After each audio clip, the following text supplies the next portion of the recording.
بسم الله الرحمن الرحيم.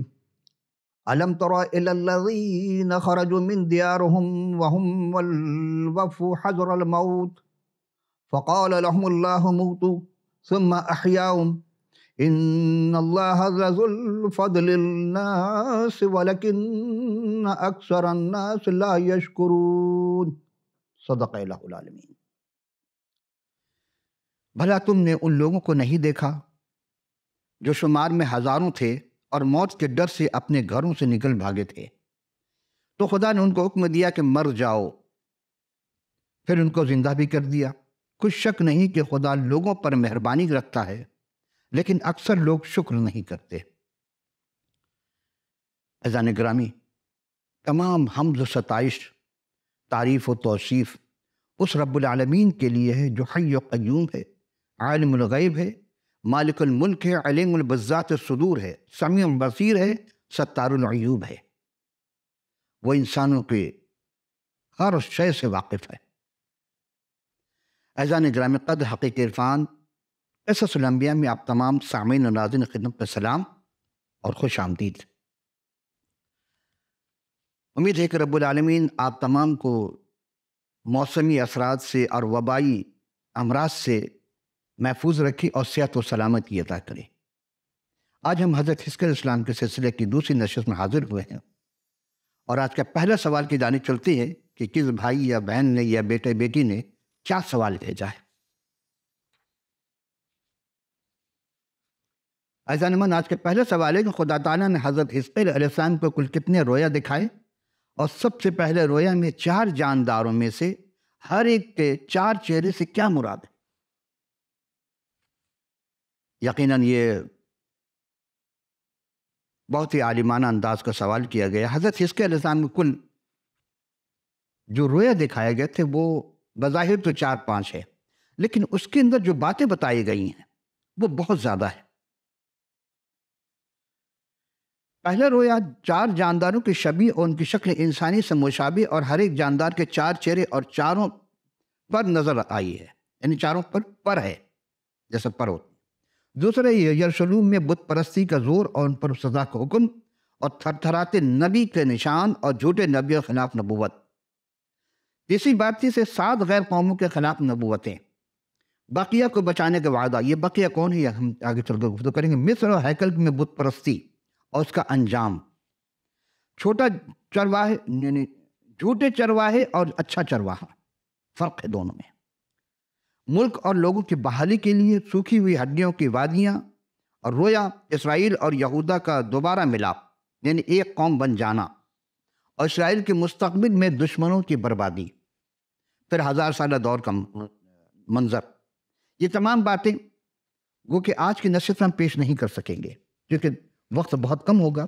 تو اس کی تیسری نشست میں ہم آخری اور تیسری نشست ہوگی، اس میں ہم آپ کے بہت ساری باتیں کریں گے. تو آج کے پہلا سوال جو ہے کہ خدا تعالیٰ نے حزقیل علیہ السلام کو جو رویا دکھایا، اس میں سب سے پہلا رویا یعنی میں 4 جانداروں میں سے ہر ایک جاندار کے چہرے سے کیا مراد ہے. عزیزان گرامی، جس میں ہر ایک کے شمال سے ایک آندھی آئی، انہوں نے جو رویا دیکھی کہ شمال کی جانب سے ایک آندھی اٹھتے ہوئے، پھر 4 جانداروں میں سے ہر ایک کے 4 چہرے دیکھے، اور حضرت حزقیل علیہ السلام اسیروں کے درمیان خدا تعالیٰ کے جلال میں رویا دیکھتے ہیں. یہ ہم گلشن سے پیش کر چکے تھے. یہ رویا انہوں نے نہر کبار کے کنارے دیکھا تھا. پہلے دیکھا اور شمال سے آندھی اٹھی تو ایک بڑی گھٹا اور لپٹی ہوئی آگ اور اس سے گرد روشنی چمکتی تھی، اور اس کے بیچ یعنی درمیان میں اس آگ میں سیقل سے مراد یہ عربی اور اردو دونوں لفظ استعمال ہوتے ہیں. اس کا معنی چمک، جلا، صفائی، آب. اور چمک یعنی چمکائے ہوئے کیے ہوئے پیتل کی صورت جلوگر ہوئی. اس میں ہر ایک جاندار کی ایک شبیہ نظر آئی. ان کی شکل یوں تھی کہ انسان سے مشابہ تھی. ہر جاندار کے 4 چہرے اور ان کے 4 پر تھے. ان کے پاؤں سیدھے تھے، ان کے پاؤں کے تلوے بچھڑے کے تلوے کے مانند وہ مجے ہوئے پیتل کے مانند چمک رہے تھے. ان چاروں کی طرف پروں کے نیچے انسان کے ہاتھ تھے. چاروں کے چہرے اور پر یوں تھے کہ ان کے پر ایک دوسرے سے پیوست تھے، اور وہ چلتے ہوئے موڑتے نہ تھے بلکہ صرف آگے کی طرف چل رہے تھے، سیدھے چل رہے تھے. وہ آگے بڑھتے چلے جاتے تو ان کے چہرے کی مشابہت یوں تھی کہ ان چاروں میں ایک چہرہ انسان کا تھا، ایک سے ایک، یعنی ہر ایک کا ایک ایک شیر ببر کا ان کے داہنی طرف، اور ان کے چاروں میں سے ایک کا چہرہ سانڈ بائیں طرف، اور ان چاروں میں سے ایک کا چہرہ عقاب کی جانب تھا۔ ان کے چہرے تو یوں تھے کہ ان پر اوپر سے الگ الگ تھے، اور ہر ایک دو پروں ایک دوسرے سے ملے ہوئے تھے، اور دونوں یعنی دو ان کے بدن ڈھپے ہوئے تھے۔ عزیزان گرامی کا یہ جاندار خدا کی ان صفات کی علامت ہے جو تخلیق کائنات میں نظر آتی ہے، یعنی ان کی شان و شوکت، قدرت، تیز رفتاری اور حکمت۔ بہت سی قوموں نے خدا کو بھلا دیا تھا، جو بادلوں سے اوپر یعنی عرش معلیٰ پر تخت نشین ہے۔ دراصل خلاق عالم وحدہ لا شریک کی حمد و ستائش و پرستش و عبادت کے بجائے انسانی تخلیقی صفات یعنی مخلوق کی پرستش شروع کر، یعنی بنی اسرائیل جو اپنے آپ کو موحد تھے، ایک توحید کے ماننے والے تھے، وہ سب بت پرستی میں شکار ہو گئے تھے۔ آج بھی آپ جب غور کریں گے تو بظاہر ایک کے ماننے والے نظر آتے ہیں، لیکن ایک کی ایک بات بھی نہیں مانتے۔ اگر اس ایک کی ایک بات یہ مان لے تو دنیا میں فساد نہ ہو، کیونکہ وہ محبت کا سرچشمہ ہے۔ خدا محبت ہے، اور وہ چاہتا ہے کہ سب محبت سے رہیں اور اس کے سوا کسی کی پرستش نہ کریں۔ عزیزان گرامی قدر، ہر ایک جاندار کے پاس پہیہ تھا، بلکہ پہیے کے اندر بیچ میں پہیہ تھا، اور بعض روحانی جو مفسرین تھے فرماتے کہ ایک پہیہ دوسرے پہیے کے اندر زاویہ قائمہ یعنی 90 ڈگری کا زاویہ بناتا تھا، وہ جیسے جائروسکوپ ہوتا ہے۔ رویا ایک تخت نما رتھ نظر آتا ہے، پہیے زمین پر ہیں اور چاروں جاندار ایک دوسرے کے چبوترے اٹھائے ہوئے ہیں۔ اسی باب کے 26 سے 28 آیت میں یوں ہے کہ فضا کے اوپر تخت کی صورت اور جلال کا خدا اس پر رونق افروز تھے، اور اس فضا سے اوپر جو ان کے سروں پر تھی تخت کی صورت میں، اس کی صورت نیلم کے پتھر تھی، اور اس تخت و نما صورت پر کسی انسان کی شبیہ اوپر سے نظر آئی، اور میں نے اس کے کمر سے لے کر کے اوپر تک ثقل یعنی معنی ہے صفائی چمک کے لیے پیتل کا رنگ اور شعلہ سا جلوہ نما اس کے درمیان میں دیکھا۔ اس کے ارد گرد دیکھا، اس کے کمر کے نیچے شعلہ کی سی تجلی دیکھی۔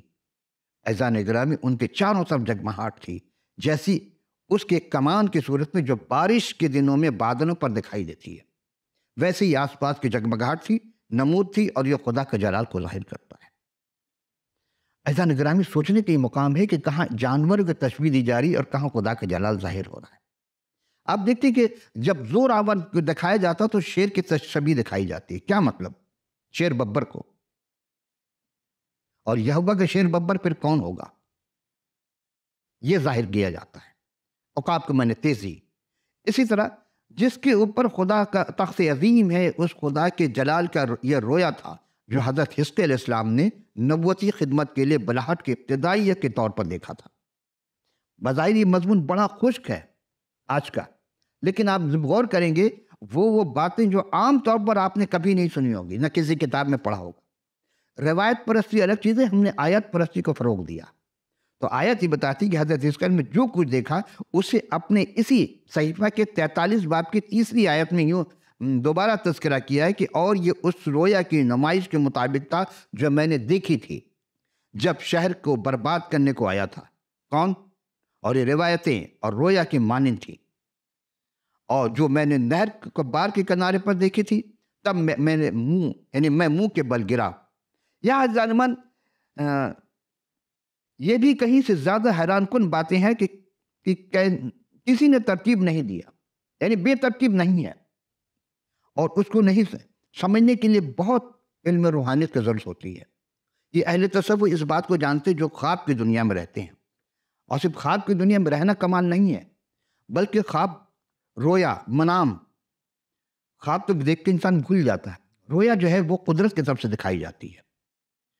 منام وہ ہوتا ہے جو انسان سوچتا ہے وہ دیکھ لیتا ہے، اس کو نوم کہتے ہیں عربی میں۔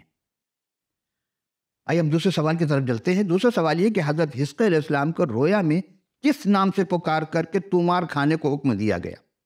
تو کیا انہوں نے تمار کھایا؟ تمار کھانے کی چیز ہے؟ تمار کیا ہوتا ہے؟ شاید آپ کے لیے پہلا لفظ۔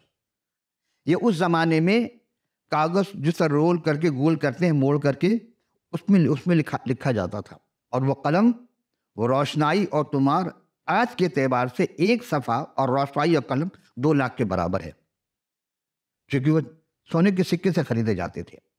عزیزان گرامی، اس کا جواب یہ ہے کہ دوسرے باب کی 10 آیت میں ہے، واضح ہے طور پر بیان کیا گیا کہ حضرت حزقیل علیہ السلام جب منہ کے بل گرے ہوئے تو انہوں نے ایک آواز سنی جیسے کوئی سرگوشی کر رہا ہو، باتیں کر رہا ہو۔ اس نے مجھے کہا کہ اے آدم زاد، اپنے پیر پر کھڑا ہو کہ میں تجھ سے باتیں کروں۔ جب اس نے مجھے یوں کہا تو روح مجھ میں داخل ہوئی اور مجھے پاؤں پر کھڑا کیا۔ تب میں نے اس کی آواز سنی اور وہ مجھ سے باتیں کر رہا تھا۔ کیا باتیں کر رہا تھا وہ؟ چنانچہ اس نے مجھ سے کہا کہ اے آدم زاد، میں تجھے بنی اسرائیل کے پاس، اس باغی قوم کے پاس جس نے مجھ سے بغاوت کی ہے، بھیجتا ہوں۔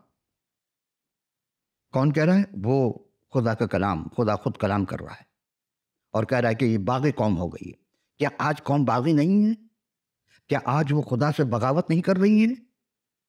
خدا کس چیز کی نعمت سے کتنی نعمت سے آراستہ کر رہا ہے، لیکن وہ ناشکری کی انتہا تک پہنچ چکا آج کا بھی انسان۔ کتنی فیسلٹیز ہے، لیکن نہیں ہے تو خدا کے شکر گزارنے کے پاس وقت نہیں ہے۔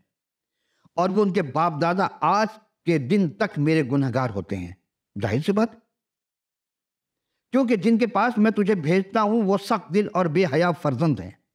دیکھیں آج اب جب موازنہ کریں گے 90% یہی ہو رہا ہے۔ تو ان سے کہنا کہ خدا یوں فرماتا کہ پس خواہ وہ سنے یا نہ سنے، یعنی تمہیں بولنا ہے وہ سنے نہ سنے، کیونکہ وہ تو سرکش خاندان ہے۔ پورے بنی اسرائیل کو ایک خاندان سے تشبیہ دیا گیا ہے۔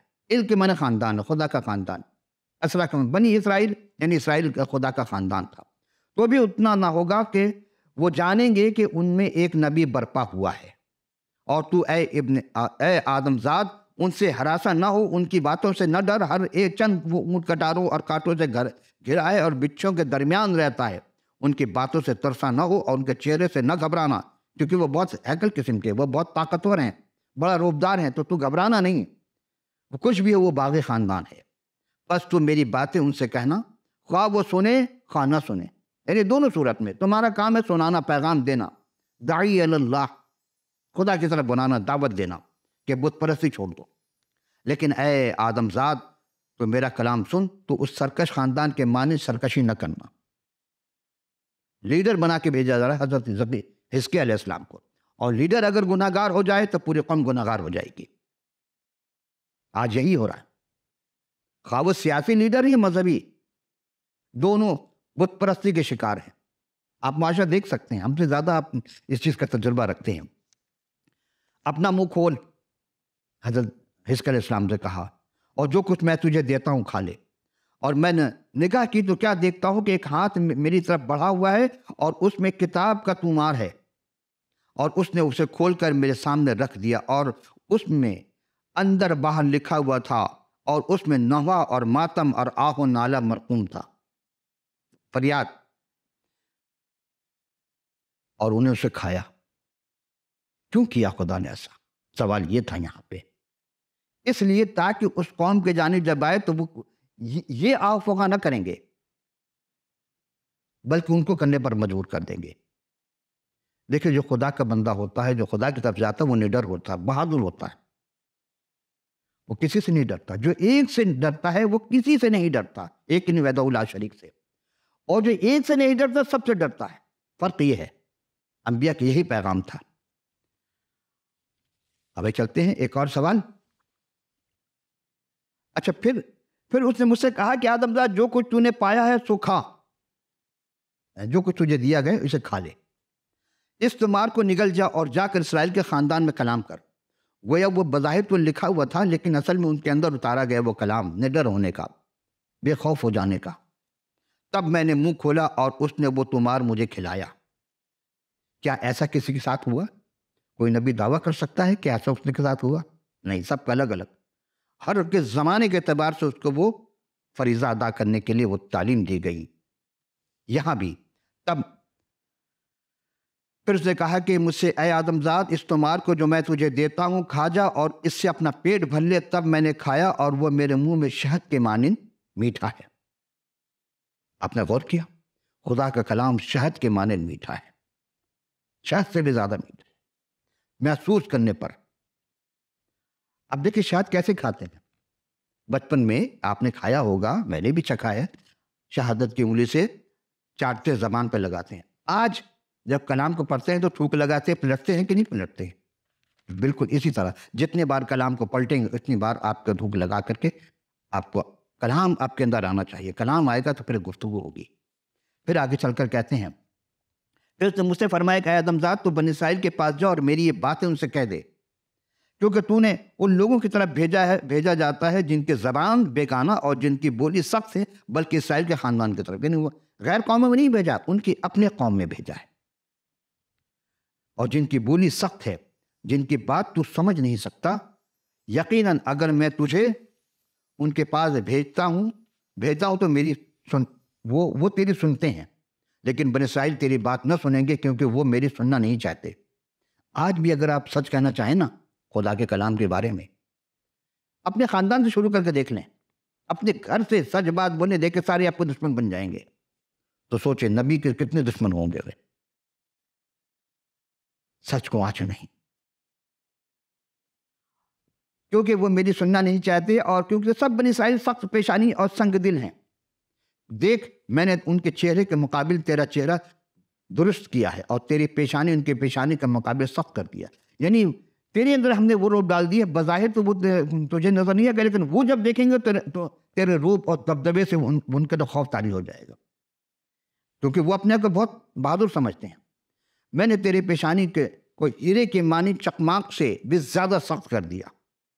ان سے نہ ڈر اور ان کے چہرے کی طرف نہ.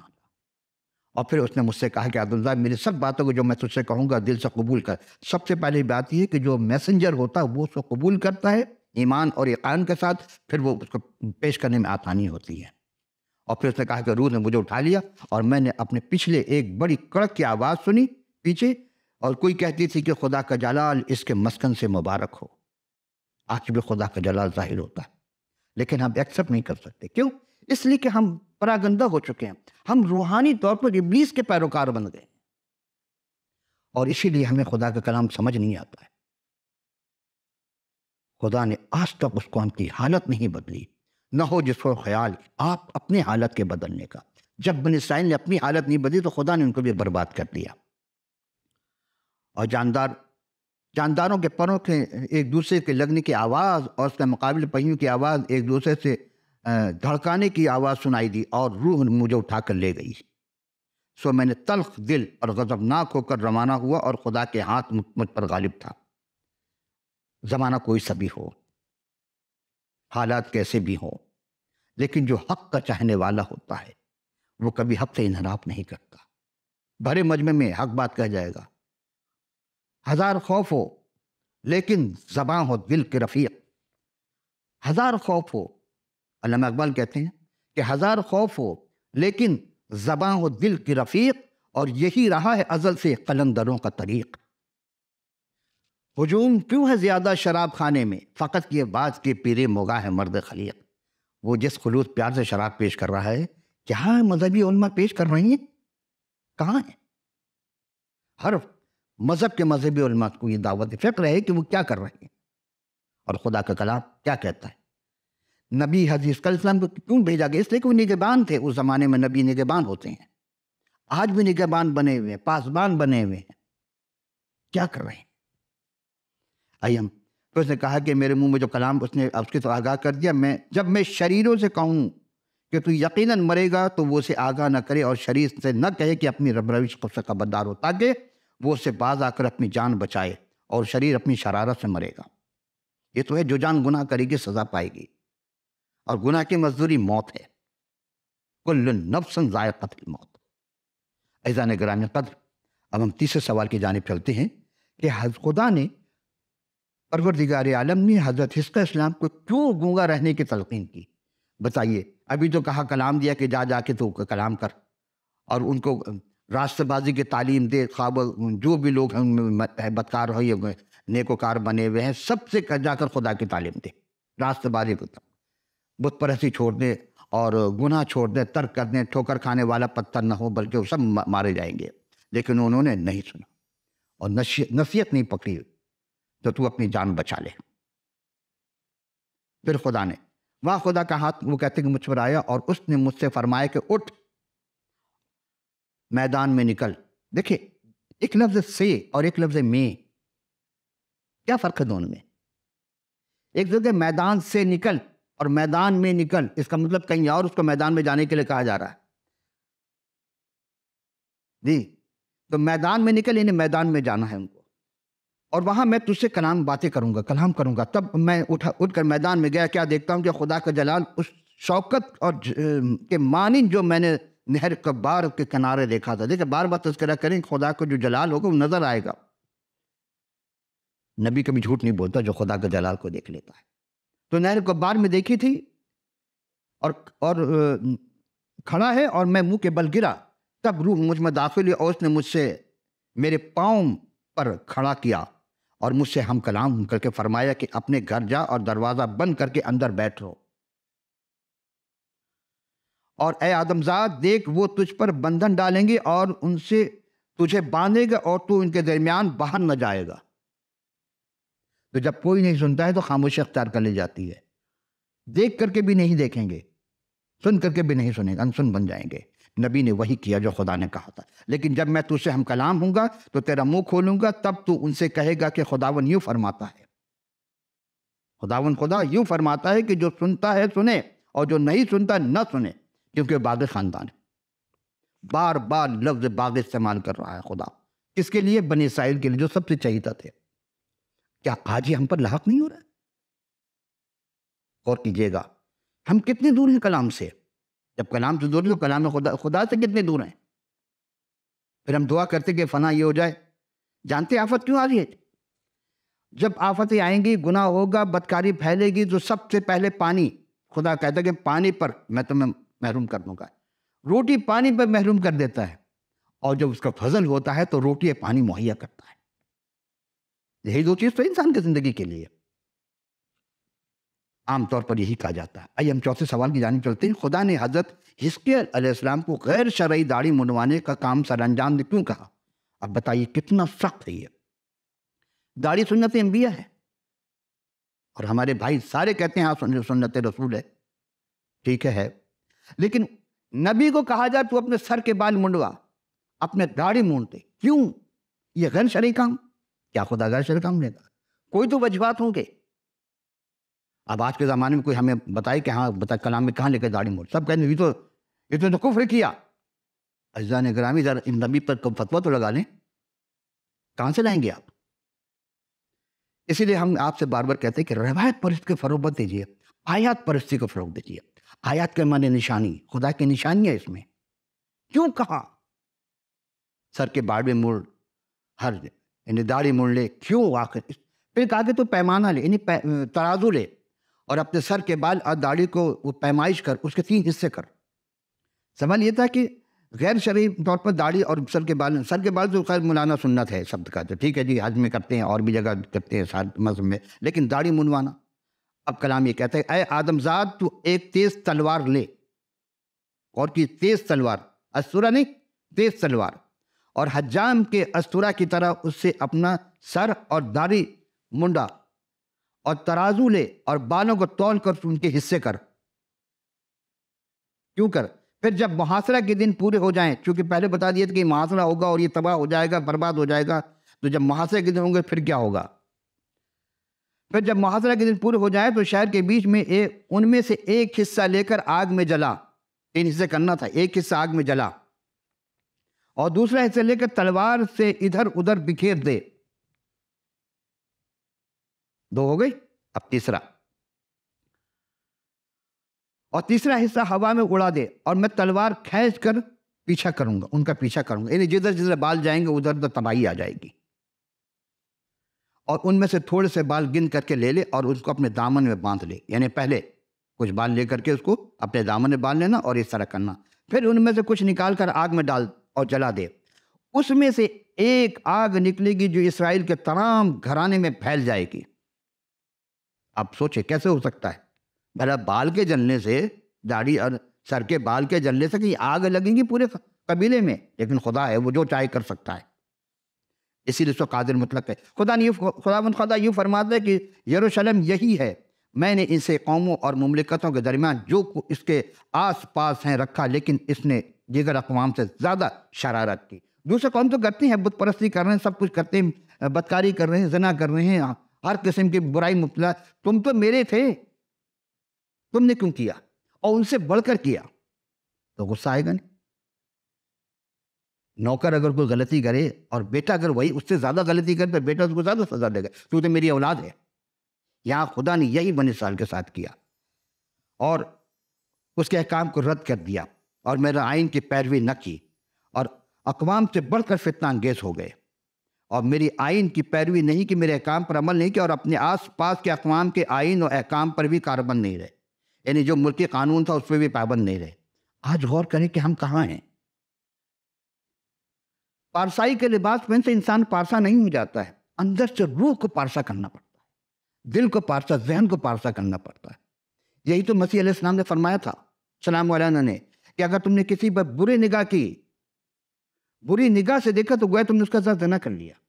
جسمانی ملاپ تو بعد میں ہوگا، وہ پابندی ہے، اور یہی تصوف کی تعلیم ہے کہ تم برائی کو دیکھو تو اس کو روکو۔ اب اس گفتگو کو آج ہم سمیٹ رہے ہیں۔ اگلی نشست آخری نشست ہوگی، کیسے کیسے مکروہات ہوئے، خدا کیوں بنی اسرائیل کو تباہ کر دیا اور پھر ان کو آپس میں ملا بھی دیتا ہے۔ یعنی پہلے حصے میں ان کی تباہی ہے، گناہ کی وجہ سے خدا ان سے برگشتہ ہو گیا، وہ خدا سے برگشتہ ہو گئے، خدا ان کو تباہ و برباد کر دیا، لیکن کچھ لوگوں کو بقیہ کو بچا کر رکھا تاکہ اس کو ہم آگے چل کر کے پیش کریں۔ تو عزیزان گرامی، آج کی نشست سے ہم اختتام پذیر۔ آج کے سوالات چونکہ بہت دیر سے مجھے ملے، آج ہماری آخری نشست تھی، لیکن چونکہ چند سوالات باقی رہ گئے، اگلی نشست سے ہم بتائیں گے کہ تفسیر بغوی کے حوالے سے کہ وہ جو ہڈیوں پر خدا نے کہا تھا، اسی آیت، یہی آیت ہے کہ 1000 سالہ ہے، ان دونوں کتابوں سے ہم پیش کریں گے، اور پھر آپ موازنہ دیکھنا کہ حقیقت کیا ہے۔ حقیقت چھپ نہیں سکتی بناوٹ کے اصولوں سے، اور خوشبو آ نہیں سکتی کبھی کاغذ کے پھولوں سے۔ تو آج آپ تمام سامعین ناظرین کا شکر گزار ہوں کہ اب دامن پر گنجائش نہیں ہے چلتے چلتے کہ کوئی بھی بات آپ کے ذہن میں آئے، کوئی سوال آئے، تو آپ اسکرین پر دکھائے گئے پتے پر آپ اپنا فیڈ بیک دے سکتے ہیں۔ ان کی آرا سے آراستہ کیجیے گا، اور کتاب مقدس کے مطالعے کے لیے پھر وہی بات کہ آپ کے پاس نہیں تو آپ اپنا پورا پتہ لکھ بھیجیے، ہم فی سبیل اللہ آپ کی خدمت میں ارسال کریں۔ تو آئندہ نشست پھر حاضر، گفتگو کے لیے اجازت، خدا حافظ و ناصر۔